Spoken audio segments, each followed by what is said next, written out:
Day 119 of my fitness journey. Pupunta tayo ngayon sa fishport para tumingin ng mga itinitindang isda. Kaninang umaga hanggang hapon, halos malibot natin ang buong Malolos dahil sa mga inasikaso natin. Dahil dito, nakapag-walking na rin tayo para sa 10,000 steps natin. Sobrang init ng panahon ngayong araw kaya sobrang nakakaubos ng energy yung lakad natin. 1 PM na rin tayo nakapag-lunch kaya sobrang gutom natin dahil wala tayong kinain kaninang umaga. Kaya pumunta tayo muna ng mall para dito mag-lunch.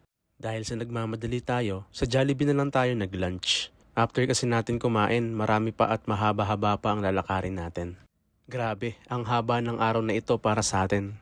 Natapos natin ang mga nilakad natin ngayon, nakapag-window shopping, nakakain ng favorite food natin, nakapag-walking hitting 10,000 steps, and syempre, nag-enjoy.